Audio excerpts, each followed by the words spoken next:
Greetings, Park Street Church. Though they're virtual greetings, they're warm ones. From Chris May, Minister to Women here. I am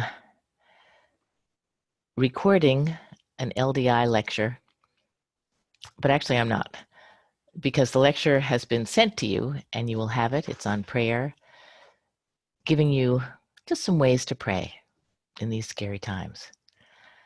But I thought, since you have the lecture, I would like to read you a story. It's a true story, a parable of the incarnation, a reminder of our faithful Savior's willingness to come right here to this germy, messy world. It's called The Ragman. It's by Walter Wangerin, and it's one of my favorite stories, and it's my joy to read it to you now. I saw a strange sight. I stumbled upon a story most strange, like nothing my life, my street sense, my sly tongue had ever prepared me for.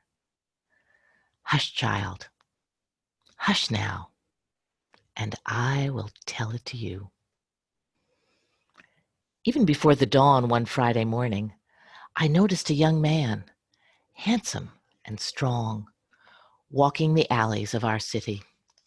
He was pulling an old cart, filled with clothes, both bright and new, and he was calling in a clear tenor voice, "Rags!" Ah, the air was foul and the first light filthy to be crossed by such sweet music. "Rags! New rags for old!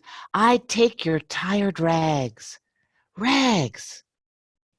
Now this is a wonder, I thought to myself, for the man stood 6'4", and his arms were like tree limbs, hard and muscular, and his eyes flashed intelligence.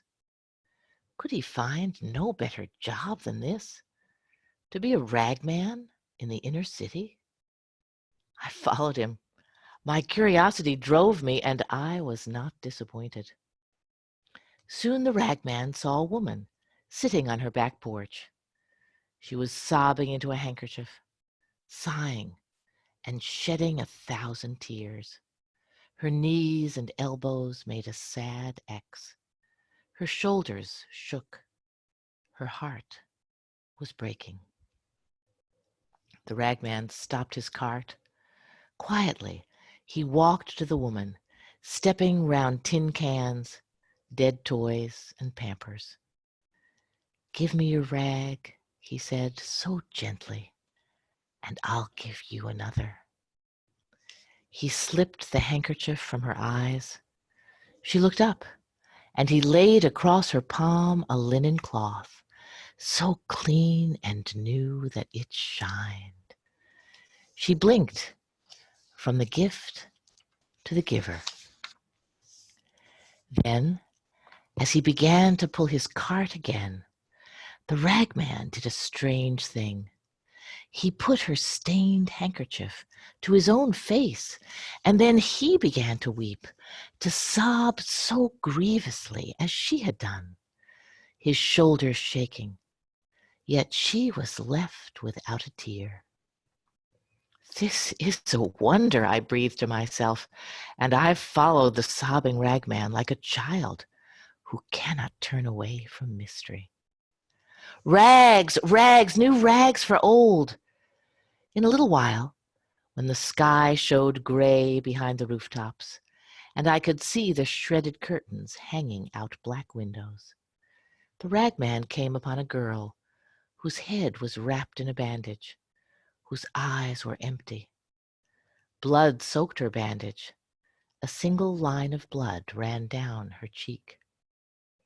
Now the tall ragman looked upon this child with pity, and he drew a lovely yellow bonnet from his cart.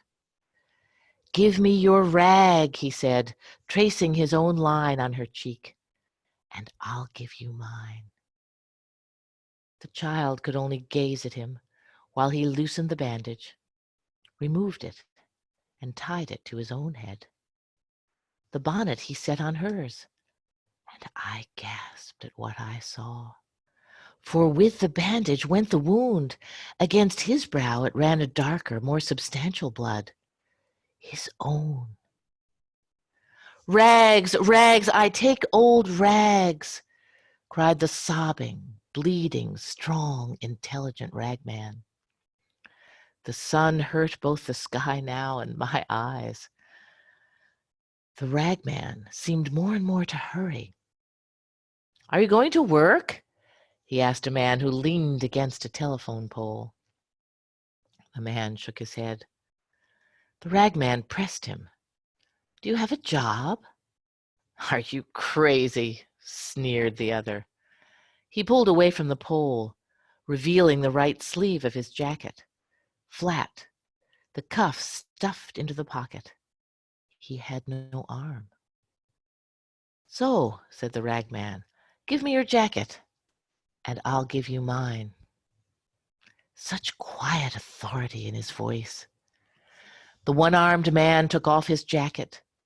So did the ragman, and I trembled at what I saw. For the ragman's arm stayed in its sleeve, and when the other put it on, he had two good arms, thick as tree trunks. But the ragman had only one. "Go to work," he said. After that, he found a drunk, lying unconscious beneath an army blanket. An old man, hunched, wizened and sick. He took that blanket and wrapped it round himself, but for the drunk, he left new clothes. And now I had to run to keep up with the ragman, though he was weeping uncontrollably and bleeding freely at the forehead, pulling his cart with one arm, stumbling for drunkenness, falling again and again, exhausted, old and sick. Yet he went with terrible speed. On spider's legs he skittered through the alleys of the city, this mile and the next, until he came to its limits. And then he rushed beyond. I wept to see the change in this man. I hurt to see his sorrow. And yet I needed to see where he was going in such haste, perhaps to know what drove him so. The little old ragman, he came to a landfill. He came to the garbage pits. And then I wanted to help him in what he did, but I hung back, hiding. He climbed a hill. With tormented labor, he cleared a little space on that hill. Then he sighed. He lay down. He pillowed his head on a handkerchief and a jacket. He covered his bones with an army blanket. And he died. Oh, how I cried to witness that death. I slumped in a junked car and wailed and mourned as one who has no hope. Because I had come to love the ragman. Every other face had faded in the wonder of this man, and I cherished him. But he died. I sobbed myself to sleep. I did not know, how could I know, that I slept through Friday night and Saturday and its night too. But then, on Sunday morning, I was wakened by a wonder, a violence. Light, pure, hard, demanding light, slammed against my sour face, and I blinked, and I looked, and I saw the first, the last, the ever-present wonder of all. There was the ragman, folding the blanket most carefully, a scar on his forehead, but alive, and beside that, healthy. There was no sign of sorrow nor of age, and all the rags that he had gathered shined for cleanliness. Well, Then I lowered my head, and trembling for all that I had seen, I myself walked up to the ragman. I told him my name with shame, for I was a sorry figure next to him. Then I took off all my clothes in that place, and I said to him with dear yearning in my voice, "Dress me." He dressed me.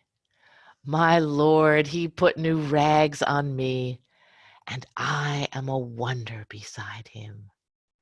The ragman, the ragman, the Christ. Have fun in your virtual LDI groups today. Know, Park Streeters, that Jesus is with you, right with you. One of the prayer things I suggest is to say every morning, Jesus, I'm glad you're here, because he is. Know that you're loved. From your ministers and elders at Park Street, most of all, from Jesus Christ. Amen.